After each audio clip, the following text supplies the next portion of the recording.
জিজ্ঞেস করতে চাই, এই জমিনের নিচের প্লেটটাকে যথাস্থানে বসাবার মতো ক্ষমতা পৃথিবীর কোন বিজ্ঞানীর বাবার আছে? আর একটু জোরে বলেন।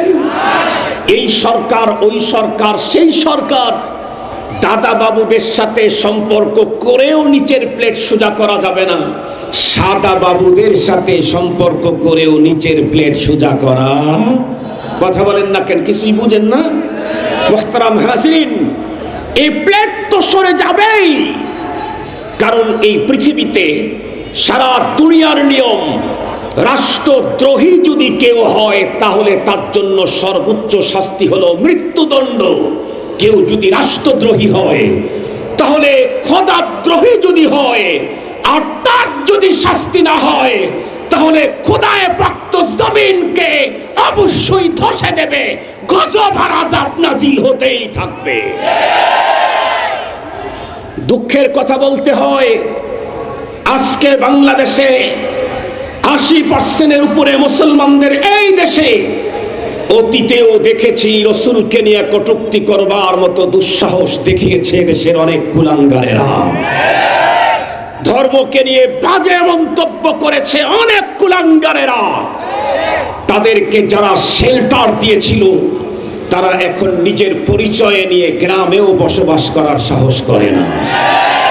এখন আবার নতুন দেখছি আরেক জিনিস, যেহেতু রসুলের উপরে কটূক্তিকারীদের এ পর্যন্ত দৃষ্টান্তমূলক শাস্তি হয় নাই, ধর্মকে নিয়ে যারা ব্যঙ্গ করে তাদেরকে উপযুক্ত পানিশমেন্ট দেওয়া হয় নাই। এ কারণেই বাংলাদেশে নাস্তিকার মুরতাদদের দৌরত্ব সাহস ওদের বেড়ে গেছে। আপনারা শুনেছেন সাম্প্রতিক এক বাউল ফাউল, সে স্বয়ং আল্লাহকে নিয়ে এমন শব্দ বলেছে, আমি যখন শব্দগুলি শুনতেছিলাম, আল্লাহর নামের শপথ করে বললে কাফারা দিতে হবে না, দুইটা শব্দ শোনার পরে আমার অন্তর কেঁপে উঠেছে। সাথে সাথে আমি ফোন বন্ধ করে দিয়েছি। আল্লাহর শানে এমন শব্দ বলার বুকের পাটা ওর ভিতরে ঢুকলো কেমনে? আমার তো মনে হলো আমি শুনতে থাকলে এখানে আসমান জমিন ভেঙ্গে পড়ে টোটাল দুনিয়া, বিশেষ করে দেশটাকে শেষ করে দেওয়া হতে পারে। ওই বাউল আবুলের এই কথাগুলি আপনারা কেউ শুনেছেন? শুনেছেন? মুহতারাম হাজিরিন, শোনার পরে যদি আপনার শরীরের লোম দাঁড়িয়ে থাকে, শোনার পরে যদি দেহের রক্তগুলি চোখ বরাবর আক্রমণ করে থাকে, শোনার সাথে সাথে যদি ক্রোধ আর রাগে অগ্নিশর্মা হয়ে থাকেন, তাহলে বুঝতে হবে আপনার ঈমান এখনো সক্রিয় আছে। আর এই বক্তব্য শোনার পরে যদি আগে যেমন এখনো তেমন, তাহলে আর যাই হোক আপনার ঈমান ভয়ঙ্কর প্যারালাইসিসে আক্রান্ত হয়ে গেছে। প্যারালাইসিস রোগীর শরীরে কাটলেও যেমন টের পায় না, ওকে ফুল দিলেও বোঝে না, আগুন দিলেও বোঝে না, ওকে ঠান্ডা দিলে বোঝে না, গরম দিলেও বোঝে না। যেই মুমিনের কানে আল্লাহ রসুলের বিরুদ্ধের কথা শোনার পরে আর অন্তরে প্রতিক্রিয়া হয় না, ওই মুমিনের শরীর ভালো থাকলেও আর ঈমান প্যারালাইসিসে আক্রান্ত। মুহতারাম হাজিরিন, কথাগুলি ভালো করে বুঝবার জন্য চেষ্টা করবেন, কথাগুলি ভালো করে বুঝবার জন্য চেষ্টা করবেন। ইতিমধ্যে শুনেছি বাংলাদেশের নতুন দল, তারাও নাকি বাউলদের পক্ষ নিয়েছে। বাংলাদেশের পুরাতন এক দলের পুরাতন বড় এক নেতা, সেও নাকি বাউলদের পক্ষে কথা বলে। এই স্পষ্ট ভাষায় বলতে চাই, এই বাউল ফাউল নাস্তিকদের পক্ষে যারা যাবে, তাদের সাথে কোনো ইমানদারের ভোট হতে পারে না, জোট হতে পারে না।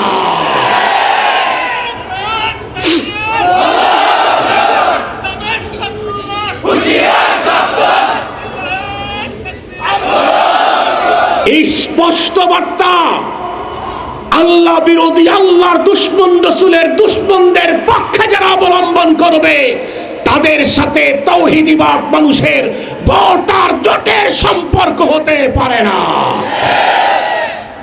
মুহতারাম হাজিরিন, কথাগুলি একটু ভালো করে বুঝবেন। আমার অন্তরে যদি ঈমান থেকে থাকে, তাহলে ঈমান থাকার সিমটম কি? ঈমান থাকার সিমটম হলো, রব বলেন ওয়াল্লাযীনা আমানু আশাদ্দু হুব্বান লিল্লাহ। আমার বাপের কথা শোনাবার লেগে আসি নেই। এখন যে আয়াতে কারিমা তেলাওয়াত করেছি রব্বুল আলামিনের নিজের কথা। রব কি বলেন? ওয়াল্লাযীনা আমানু আশাদ্দু হুব্বান লিল্লাহ। ইমানদারের সিম্পটম হলো ইমানদার পৃথিবীর সব কিছুর চাইতে সর্বাধিক ভালোবাসে আল্লাহকে। ইমানদার সবচাইতে বেশি ভালোবাসে কাকে? আর একটু জোরে বলেন, কাকে? সঙ্গত কারণে পৃথিবীর কেউ যদি আল্লাহকে নিয়ে কটূক্তি করে, তার শানে যদি কথা বলে, তাহলে সে যত বড় বুজুর্গ নরম দিলেরই হোক না কেন, সে কখনোই নিজেকে কন্ট্রোল করতে পারবে না। মুসলমান ভাইরা রে, আমার কথা ভালো করে বুঝবেন। আল্লাহর পয়গম্বর সাল্লাল্লাহু আলাইহি ওয়াসাল্লাম হাদিসে পাকের ভিতরে তার সাহাবায়ে কেরামের বিশিষ্ট সাহাবীদের গুণাগুণের কথা বর্ণনা করতেছিলেন। এই হাদিসখানা আমরা প্রত্যেক জুমার দিন বন্ধুরা আমার খতিবের জবান থেকে শুনি। আল্লাহ পাকের রাসূল বলেন, আরহামু উম্মতি বি উম্মতি আবু বকর ওয়া আশাদ্দুহুম ফি আমরিল্লাহি উমর ওয়া আসদাকুহুম হায়াআন উসমান ওয়া আকদাহুম আলী ওয়া ফাতিমাতু সাইয়্যিদাতু নিসাই আহলিল জান্নাহ ওয়াল হাসান ওয়াল হুসাইন সাইয়্যিদা শাবাবি আহলিল জান্নাহ। এই হাদিসে পাকের ভিতরে আল্লাহর পয়গম্বর বিশিষ্ট কিছু সাহাবায়ে কেরামের নাম উল্লেখ করে তাদের বিশেষ বিশেষ গুণের কথা পৃথিবীর তামাম মানুষের সামনে ওপেন করে গেছেন। এর ভিতরে সর্বপ্রথম যেই মানুষটার গুণের কথা আল্লাহর পয়গম্বর তার জবান থেকে বললেন, উনি হলেন এই পৃথিবীর নবীদের পরে দুনিয়ার সবচাইতে সেরা মানুষ, রফিকুল গার হযরতে সিদ্দিক আকবর রাদিয়াল্লাহু তাআলা।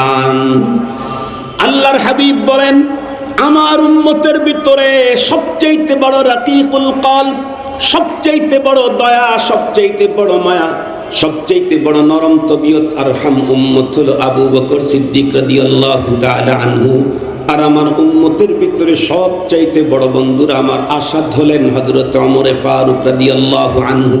খুব ভালো করে বুঝবেন, যতদূর পর্যন্ত মাইকের আওয়াজ যায়। কিন্তু ইতিহাস বন্ধুরা আমার কি বর্ণনা করেছে? আল্লাহর পয়গম্বরের সাহাবী আরহামে উম্মত, সবচাইতে বড় নরম দিলের অধিকারী সিদ্দিক আকবর রাদিয়াল্লাহু তাআলা আনহুর সামনে একবার বন্ধুরা আমার এক কাফের বেঈমান আল্লাহ সম্পর্কেই বন্ধুরা আমার কটূক্তি করতেছিল। সেটি হলো কোরআনে পাকের ওই আয়াত যখন নাজিল হলো, মান দাল্লাযী ইউকরিদুল্লাহ করদান হাসানা। কে আছো পৃথিবীর ভিতরে আল্লাহ পাক রব্বুল আলামিনকে কর্জে হাসানা দান করবে? এটা হলো বন্ধুরা আমার কোরআনে শরীফের তেলাওয়াতকৃত আয়াতে কারিমার সরল তর্জমা। এর ভিতরে বন্ধুরা আমার অনেক মর্ম তথ্য আছে, সেগুলি আমি বলতে চাই না, নির্ধারিত টাইমে আমাকে আলোচনা শেষ করে দিতে হবে। এই কথাটা আয়াত যখন নাজিল হলো, তখন আল্লাহ পাক রব্বুল আলামিনকে ব্যঙ্গ করতে গিয়া একজন বলতেছিল, দেখো দেখো মুহাম্মদ আমাদেরকে এমন একটা রবের দিকে দাওয়াত দেয় যেই রবটা এত বড় অসহায় নিস্ত ফকির মিসকিন। নাউজুবিল্লাহ বলবেন না? এত বড় অসহায় নিঃস্ব ফকির মিসকিন যে আমাদের কাছে সে টাকা ধার চায়। এই জাতীয় কথা যখন বন্ধুরা আমার বলেছে, শব্দটা যখন সিদ্দিক আকবর রাদিয়াল্লাহু তাআলা আনহুর কানের ভিতরে ঢুকেছে, সিদ্দিক আকবরের মতো আরহামু উম্মাহ উনি পর্যন্ত মুহূর্তের ভিতরে তার বন্ধুরা আমার স্বভাব পরিবর্তন হয়ে এখন ফারুকের স্বভাবে, ফারুকি স্বভাবে রূপান্তরিত হয়ে গেছে। এমন শব্দ শোনার পরে সিদ্দিক আকবর রাদিয়াল্লাহু তাআলা আনহু সোজা গিয়ে আল্লাহ পাক রব্বুল আলামিন সম্পর্কে মন্তব্যকারীকে বন্ধুরা আমার উপর্যুপরি তার গালে আর মুখে থাপড়ানো শুরু করে দিলেন। একটা পর্যায়ে তার শরীর থেকে রক্ত বেরিয়ে চলে এলো। লোকটি বন্ধুরা আমার সেখান থেকে দৌড়ে গিয়ে রহমতে আলম সাল্লাল্লাহু আলাইহি ওয়াসাল্লামের কাছে গিয়ে সে হযরতে সিদ্দিক আকবরের বিরুদ্ধে কমপ্লেইন করলো। পয়গম্বরের কাছে গিয়ে বলতেছিল, ওগো আল্লাহর হাবিব, আপনার সাহাবী আবু বকর দেখেন আমাকে মেরে কি অবস্থা করে দিয়েছে। এ কথা বলতেই পয়গম্বর উত্তর করলেন, তুমি মনে হয় নাম বলতে ভুল করতেছো, কারণ যে কাজটা কথা বলছো এই কাজটা আমার আবু বকরের হতে পারে না। পয়গম্বর পর্যন্ত বিশ্বাস করতে রাজি নন, এই কন্ডিশন আবু বকর সিদ্দিক করে দিতে পারেন। নবীজি পর্যন্ত বিশ্বাস করতে রাজি নন।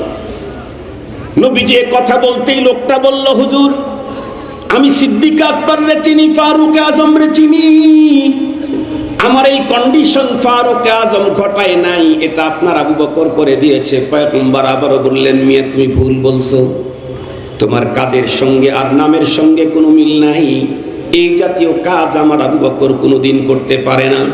কথা বলতে বলতে সিদ্দিক আকবর রাদিয়াল্লাহু তাআলা আনহু নবীজির সামনে হাজির হয়ে গেল। সিদ্দিক আকবরকে দেখা মাত্র ওই লোকের অন্তরের পানি তো আরো শুকিয়ে গেল। না জানি আবু বকর তো আমি এখন কাছে পেয়ে গেছি, আমাকে এখন কি পরিমাণে আঘাত করে। কিন্তু সিদ্দিক আকবর রাদিয়াল্লাহু আনহুকে আল্লাহর হাবিব ডেকে বললেন, আবু বকর তোমার বিরুদ্ধে এই লোকটা কমপ্লেন নিয়ে আসছে, সম্ভবত সে নাম ভুল করতেছে, তুমি তো এ কাজ করতে পারো না। হযরতে সিদ্দিক আকবর উত্তর করলেন, না না ওগো পয়গম্বর, আমি নিজেই ওর এই কাণ্ডটা ঘটিয়ে দিয়েছি, আমি এ কাজ করছি। নবী আলাইহিস সালাম অবাক হয়ে গেলেন, তুমি এ কাজ করতে পারো? তুমি তো আমার উম্মতের ভিতরে সবচাইতে বড় রাকিকুল কাল, তুমি হইলা আরহাম উম্মত। সিদ্দিক আকবর তখন উত্তর করলেন, ওগো পয়গম্বর সত্যি তো আমার অন্তর বড় নরম, আমি বড় মায়া এবং অত্যন্ত বড় স্নেহ আর ভালোবাসার অধিকারী মানুষ, আমার অন্তর বড় সফট, কিন্তু আমি কেন এ কাজটা করেছি তাও তো আপনার শোনা দরকার। বলো আবু বকর কেন এ কাজ করেছো? আবু বকর সিদ্দিক রাদিয়াল্লাহু তাআলা আনহু তখন ডেকে বললেন, ওগো আল্লাহর হাবিব, মান দাল্লাযী ইউকরিদুল্লাহা করদান হাসানা, এই আয়াত নাজিলের কারণে এই কম বক্তব্য নসিব আমার আল্লাহর ব্যাপারে মন্তব্য ছুটতেছিল। সে বলতেছিল, আল্লাহ এতটাই নিঃস্ব দুস্থ অসহায় ফকির মিসকিন যে সে আমাদের কাছে ঋণ চায়, এ কারণে আমি আবু বকর আর নিজেকে কন্ট্রোল করতে পারি না।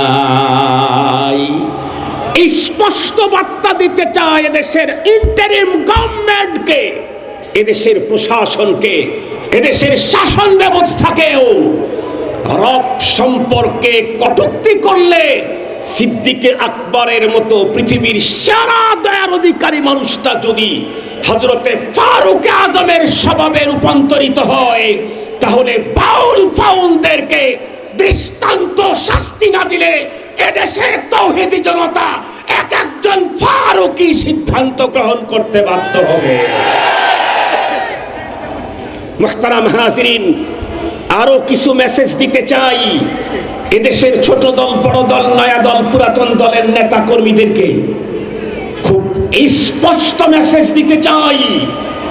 এই পৃথিবীতে আমরা নিজেরা দেখলাম, এই বাংলাদেশে কত মানুষ ওই নেতার জন্য জীবন দিল, কত মানুষ সেই নেতার জন্য জীবন দিল, কত মানুষ এই দলের জন্য জীবন দিল, কত মানুষ ওই দলের জন্য জীবন দিল।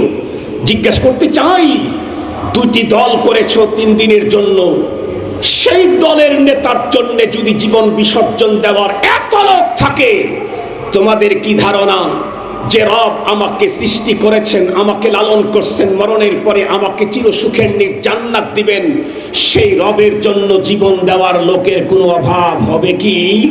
আর একটু জোরে বলেন, অভাব হবে কি? এ বাংলাদেশ তো সেই দেশ যে দেশে পয়গম্বরের ইজ্জতের জন্য শাপলা চত্বরে বুকে রক্ত দিয়েছে, সেই জমিনে আল্লাহকে নিয়ে কটূক্তি করলে কখনোই দুনিয়াতে থাকার সুযোগ হবে না।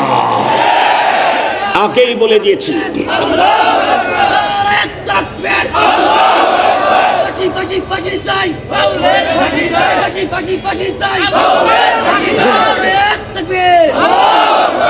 এই স্পষ্ট বার্তা, রাষ্ট্রের বিরোধিতা করলে যদি তার জন্য হত্যার আইন হয়, আল্লাহর বিরোধিতা করলে তাকে বাঁচাবার কোনো উপায় নাই।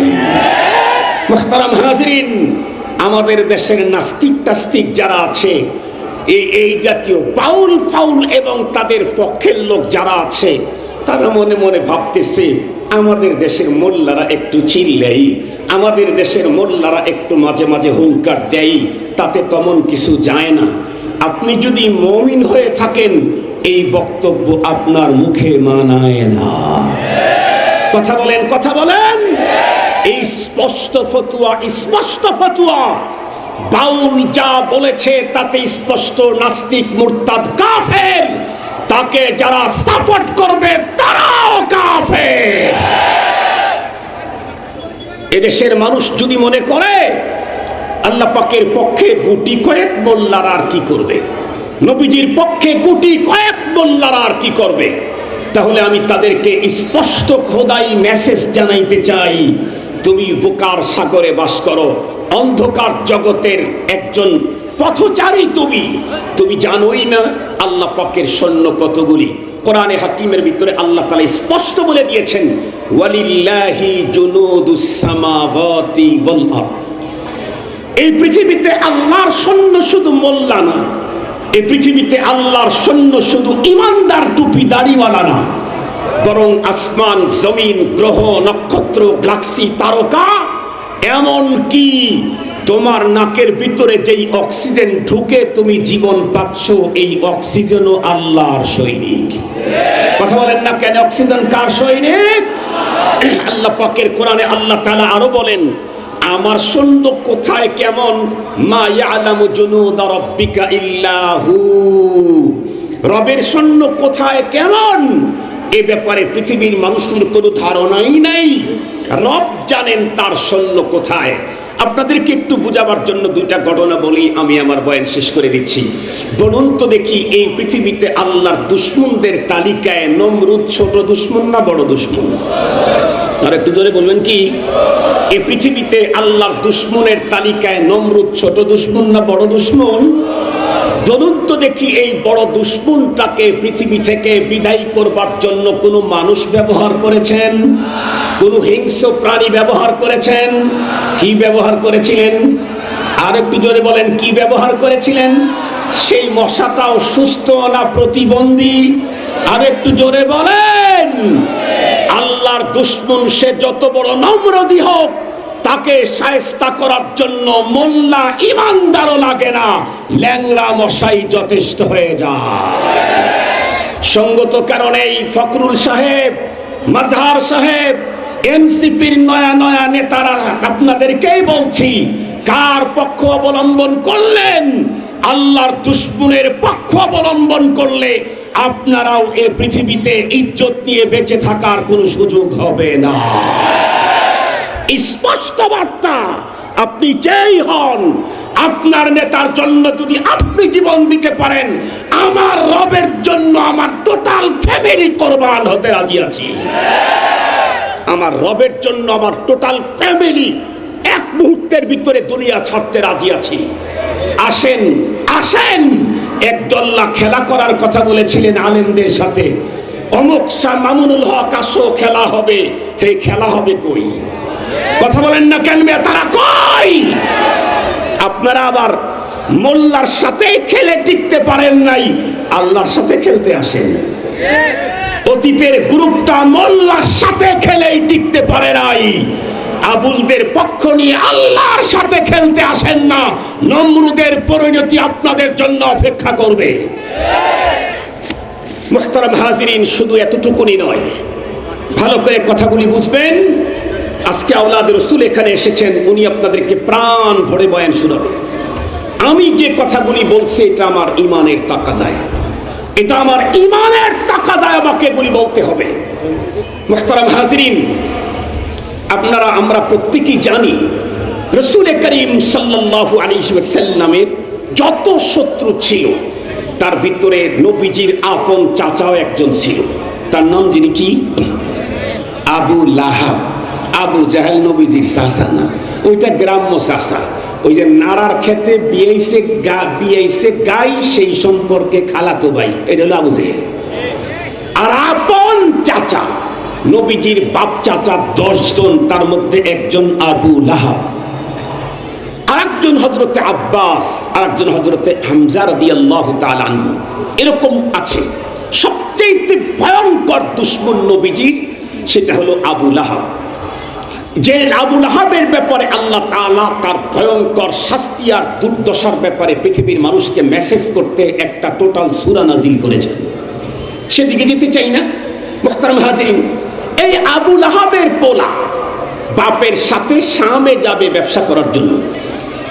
বাবাকে ডেকে বলল আব্বু, বাবাকে খুশি করবে এই জন্য ডেকে বলল আব্বু কি, আমাকে একটু সময় দেন, সমস্ত বণিকের দলদেরকে একটু ওয়েটিংয়ে থাকতে বলেন, আমি একটা ভালো কাজ করে আসি। কি ভালো কাজ? কয় মুহাম্মদ সাল্লাল্লাহু আলাইহি ওয়াসাল্লাম তার কাছে গিয়ে তার রবের বিরুদ্ধে একটু ভয়ঙ্কর খারাপ কিছু বকে তোকে চলে আসে, তাহলে ওর দিলটা ডুববে, আমরা তখন হাসবো। আবু লাহাব বলল ঠিক আছে যাও, যদি পারো যাও। আবু লাহাবের পোলায় পয়গম্বরের কাছে গিয়ে আল্লাহর বিরুদ্ধে বক্তব্য দেওয়া শুরু করছে। বলুন তো দেখি, আমরাই তো রসুলের বিরুদ্ধে বক্তব্য সইতে পারি না, জীবন দিতে রাজি হই। সেখানে রসুলুল্লাহর নাকের ডগায় গিয়ে আল্লাহর বিরুদ্ধে বক্তব্য দেওয়া শুরু করলো আবু লাহাবের পোলা। আল্লাহর পয়গম্বর দীর্ঘক্ষণ পর্যন্ত আবু লাহাবের পোলার দাম্ভিকতার সঙ্গে খোদা বিরোধী বক্তব্যগুলা বন্ধুরা আমার কানের ভিতরে ঢুকতেছিল। সেজন্য এক একটা বন্ধুরা আমার অ্যাটম বম ঢুকছে। আল্লাহর পয়গম্বর কোনোভাবেই সহ্য করতে পারতেছেন না, কিন্তু সিচুয়েশনটা ভিন্ন রকমের।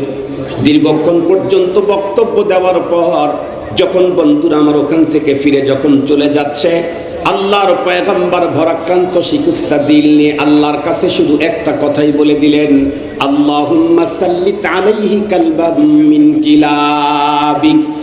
ওগো আল্লাহ, তোমাকে নিয়ে যেই জাতীয় বক্তব্য আমার নাকের ডোগায় এই দুশ্মন জাহান্নামের কীট আমার সামনে বলল, আমার অন্তরের কন্ডিশন কি তুমি জানো। এই মুহূর্তে আমি তার বিরুদ্ধে অ্যাকশনে যাচ্ছি না কেন তুমি তাও জানো। এই মুহূর্তে আমার ওই সুযোগটা নাই তুমি তাও জানো। সইতে পারছি না মালিক, আমি তোমার কাছে একটা আবেদন জানাই, আল্লাহ তুমি জাহান্নামের এই কীটের বিরুদ্ধে, তোমার দুশ্মনের বিরুদ্ধে তুমি একটা কুকুরকে, একটা হিংস্র প্রাণীকে লিলিয়ে দাও। কিতাবের ভিতরে আসছে। এরপরে যখন বন্ধুরা আমার আবু লাহাবের পোলা চলে গেল, আবু লাহাব জিজ্ঞাসা করে, চলো চলো মুহাম্মদকে কিছু বললা না কি? বলে হ্যাঁ।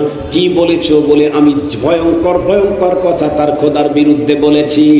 এ কথা শোনার পরে আবু লাহাব জিজ্ঞাসা করলো প্রতি উত্তরে, মুহাম্মদ তোমাকে কিছুই বলে নাই? ছেলে তখন উত্তর করলো, হ্যাঁ মুহাম্মদও বলেছে সাল্লাল্লাহু আলাইহি ওয়াসাল্লাম।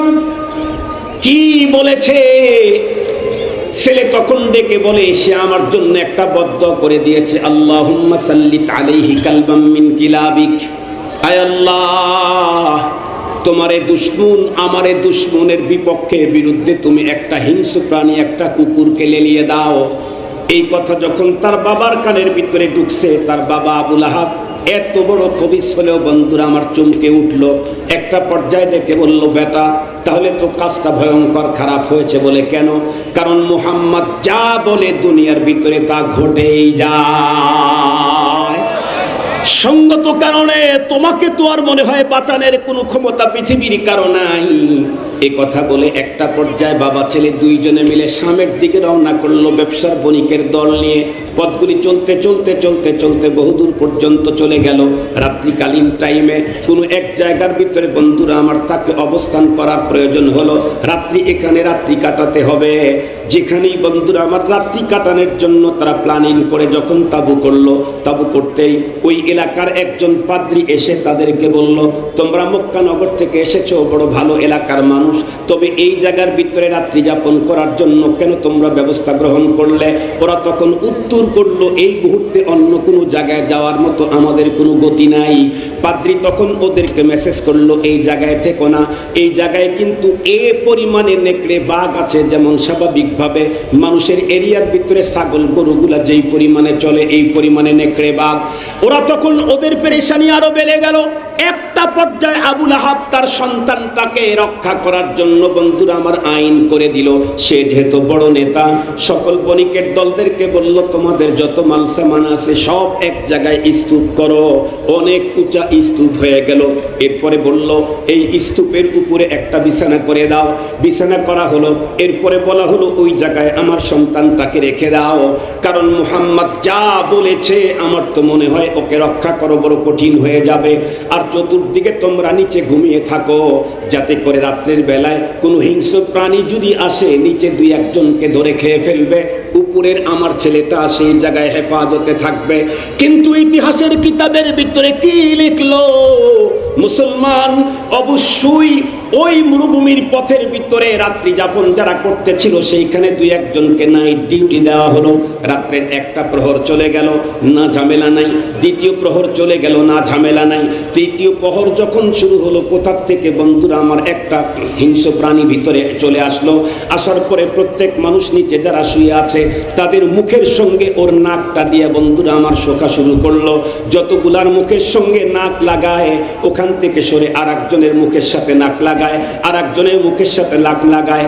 এরকম করতে করতে নিচে কারো বন্ধুরা আমার উপরে আক্রমণ করলো না। ফ্লাং করে যখন উপরে উঠে গেল, গিয়া দেখে সেইখানে একজন মুখের সাথে যখন নাক লাগাইছে, ওর মুখ থেকে বন্ধুরা আমার ওই গন্ধ বের হয়েছে। যেই গন্ধ বন্ধুরা আমার আল্লাহ পাক রব্বুল আলামিন তাকে ইনফরমেশন করে দিয়েছে।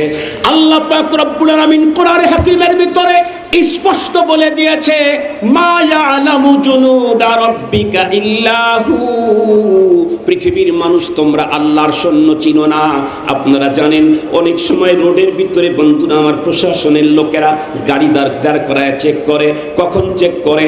যখন ওই দিক থেকে ইনফরমেশন পায় তখনই চেক করে। আল্লাহর এই লস্কর বন্ধুরা আমার, এই সৈন্য আসমানের পক্ষ থেকে তাকে ইনফরমেশন করা হয়েছে, যাও ওই জায়গায় আমার দুশমন আছে, আমার রসুলের দুশমন আছে, তাকে চিরতরে বিদায় করে দেওয়ার জন্য তোমার এই কাজটা করা লাগবে। ও এসে এসে তাকেই বন্ধুরা আমার খুঁজতেছিল। একটা পর্যায়ে উপরে যখন উঠে গেল, যখন গন্ধ পেল, মুহূর্তের ভিতরে আক্রমণ করে আবু লাহাবের পোলার দেহটাকে মুহূর্তের ভিতরে চিরে ফেটে রক্তাক্ত করে আল্লাহ জাহান্নামের কীটটাকে জাহান্নামের ভিতরে পৌঁছিয়ে দিল। এই জন্য বলতে চাই, এদেশের মাঝহার আর আজহার এনসিপি আর যত রকমের মির্জা তুর্জা যা বলেন, কার পক্ষে অবলম্বন করতেছেন আপনারা? কার পক্ষ? এই জাতীয় দুশমনকে শায়েস্তা করবার জন্য আল্লাহ পাক রব্বুল আলামিনের শত্রুর কোনো অভাব নাই। তাদের পক্ষে গিয়া নিজেকেও জাহান্নামী বানানোর দরকার নাই। মুহতারাম হাজিরিন, কোরআন হাকিমে আল্লাহ পাক স্পষ্ট মেসেজ দিয়েছেন। গালিবান সূরাতুল আহজাব অথবা সূরাতুল আনফাল 57 নম্বর আয়াত আল্লাহ বলেন, আল্লাযীনা ইউযুনাল্লাহ ওয়া রাসূলাহু। এই পৃথিবীর যেই মানুষগুলি আল্লাহ এবং তার রাসূলকে কষ্ট দেয়, লানাহুমুল্লাহু ফিদ দুনিয়া ওয়াল আখিরাহ। আল্লাহ পাক তাদেরকে দুনিয়া এবং আখিরাতে লানত, আল্লাহর লানত। আল্লাহ যদি কারো জন্য লানত পাঠায়, এই লানত ফিরাবার ক্ষমতা পৃথিবীর, কথা বলেন না কেন, পৃথিবীর। তাকে রক্ষা করবে কে? তাদের পক্ষে যে যাবে সেও এই লানতের প্রাপ্য হয়ে যাবে। এরপরে ওয়াআদ্দা লাহুম আযাবাম মুহিনা, এরপরে তাদের জন্য ভয়ঙ্কর লজ্জাজনক শাস্তির ব্যবস্থা করেছেন আল্লাহ তাআলা পরপারে। মুহতারাম হাজিরিন, আজকের এই সমাবেশ থেকে একটা বার্তা আপনাদেরকে দিতে চাই। আমার অন্তরে আল্লাহর রসুলের মায়া পৃথিবীর সবকিছুর চাইতে না বাড়লে আমি কমপ্লিট মুমিন হতে পারি নাই। কথা ক্লিয়ার? আরো জোরে বলেন, কথা ক্লিয়ার?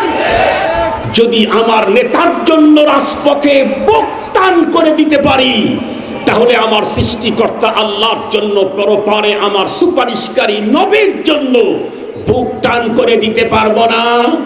আরো জোরে বলেন, পারবো না? আগামী দিনে বাউল ফাউলদের বিরুদ্ধে যদি কোনো রকমের কর্মসূচির ডাক এদেশের উলামায়ে কেরাম দেয়, আমরা পৃথিবীর দুনিয়ার সমস্ত কাজ ফেলে রেখে প্রভু প্রেম দেখাবার জন্য সেই কর্মসূচি বাস্তবায়ন করব। তো কে কে হাত উঁচু করে আল্লাহরে দেখান, দুহাত উঁচু করে আল্লাহরে দেখান। হিজবুল্লাহদেরকে দেখতে চাই, আল্লাহর সৈন্যদেরকে দেখতে চাই। মনে রাখতে হবে, পৃথিবীর একজন মুমিন যদি আল্লাহ তার রাসূলের সম্মানে আগায় না আসে, আল্লাহর শত্রুদেরকে দাফন করে দেওয়ার জন্য এই পৃথিবীতে আল্লাহর সৈন্যের অভাব নাই। হাত নামান। মুহতারাম হাজিরিন, শেষে একটা ছোট্ট মেসেজ আপনাদের খেদমতে। সেটি হলো, যতদিন পর্যন্ত পৃথিবীতে এই জাতীয় মাদারেসে দ্বীনিয়া থাকবে, ততদিন পর্যন্ত এ দুনিয়াতে রসুল প্রেমিক তৈরি হতেই থাকবে। ততদিন পর্যন্ত এ পৃথিবীতে আল্লাহর দুশমনেরা মাথা উঁচু করে দাঁড়াবার সাহস পাবে না। যেই অঞ্চলে পুলিশ নাই, যে অঞ্চলে পুলিশ ফাঁড়ি নাই, যে অঞ্চলে র্যাবের ক্যাম্প নাই, সেই অঞ্চলে দুনিয়ার 2 নাম্বারি 3 নাম্বারি ছিনতাই আর 12 বাজারি। ঠিক বলেন না ভাই? ঠিক বললাম? যেই অঞ্চলে মাদারিসে দীনিয়া নাই, সেই অঞ্চলে মানুষের ঈমান আমলকে ধ্বংস করবার জন্য হাজার রকমের ফিতনা। যেখানেই মাদ্রাসা আছে সেখানেই ঈমানের দুশমনরা মাথা চাড়া দিয়ে দাঁড়াবার কোনো সাহস নাই। সঙ্গত কারণে এই জমিনে, আল্লাহর জমিনে আল্লাহর দ্বীন টিকে রাখতে চাইলে, আল্লাহ পাকের পক্ষের মানুষ তৈরি করতে চাইলে মাদারিসে দীনিয়ার বিকল্প নাই। আমি 10টা মিনিট আপনাদের কাছ থেকে, যেহেতু আমি পার্শ্ববর্তী একটা মাদ্রাসার জিম্মাদার, সঙ্গত কারণে আমি আগে অতটা বুঝি নাই প্রিন্সিপালি কি জিনিস। মাদ্রাসার জিম্মাদারি আসার পরে এখন আমি বুঝি মাদ্রাসা পরিচালনা করাটা কি জিনিস। মুহতারাম হাজরিন, এটা কওমি মাদ্রাসা পরিচালনা করা কত যে কষ্ট। শুধুই শারীরিক পরিশ্রম দিয়ে মাদ্রাসা প্রতিষ্ঠিত হয় না, শেষ রাত্রের চোখের পানিও লাগে। আর ইহতেমামের দায়িত্ব আসলে আর একজন জাগায়া দেওয়া লাগে না। ঠেলার চোটে একাই শেষ রাত্রে ঘুম আসে না, ঘুম ভেঙে যায় ঠেলার চোটে। মুহতারাম হাজরিন, সেই জায়গা থেকে আমি আপনাদের কাছে দ্বীনি এই প্রতিষ্ঠান 40 বছর হয় এ অঞ্চলে, এদেশে কোরআনের খেদমত করে যাচ্ছে। মানুষের অন্তরে আল্লাহ প্রেম, রসুল প্রেম প্রতিস্থাপনের মেহনত করে যাচ্ছে। এই মাদ্রাসার জন্য আমি সহযোগিতার মাত্র 10টা মিনিট আপনাদের কাছ থেকে চেয়ে নিলাম। সর্বোচ্চ 5 মিনিট পরেও আমি ছেড়ে দিতে পারি। সর্বপ্রথম একজন মানুষকে দেখতে চাই রসুল প্রেমিক, আল্লাহ প্রেমিক তৈরি করার, সৈনিক তৈরি করার এই প্রতিষ্ঠানের জন্য সর্বপ্রথম আল্লাহ প্রদত্ত সম্পদ থেকে কোন বন্ধু প্রথম দাঁড়াবেন, কি দিবেন একটু বলেন। সর্বপ্রথম কে দাঁড়াবেন, কি দিবেন? হাজার হাজার মানুষ এখানে আছে, একজন দাঁড়ান না হিম্মত করে। 50,000 তো চাই নাই, 50 লাখও চাই নাই, 5,000-এর অ্যামাউন্ট উল্লেখ করি নাই। কি দিবেন আপনি? প্রথম একজন লোক দাঁড়ান, ইনশাআল্লাহ দ্বীনের অতন্দ্র প্রহরী উলামায়ে কেরাম তৈরি করবার, দ্বীনের এই দুর্গের জন্য আমি সর্বপ্রথম এই পরিমাণে দিব অথবা দিলাম। বলুন, 2 অপশন, দিব বলতে পারবেন, দিলামও বলতে পারবেন। দিলাম মানে এখনই নিয়ে আসছেন, আর দিব হলো আগামী মাসে, আগামী সপ্তাহে দিয়ে দিবেন। একটু সর্বপ্রথম এক যুবক মনে হয় অনেক মানুষের ভিতরে ভিড় চেক করে সামনের দিকে আগায় আসছে, ওকে আন্তরিক মুবারকবাদ। হাজার হাজার তৌহিদি জনতার এখানে এক যুবক পিছন থেকে আগায় আসছে, আলহামদুলিল্লাহ 1000 টাকা নগদ নিয়ে। আল্লাহ তাআলা এই যুবকের দান কবুল করুন, ওর অন্তরে আল্লাহ প্রেমকে আল্লাহ মজবুত করে দিন। শাহালি ভাই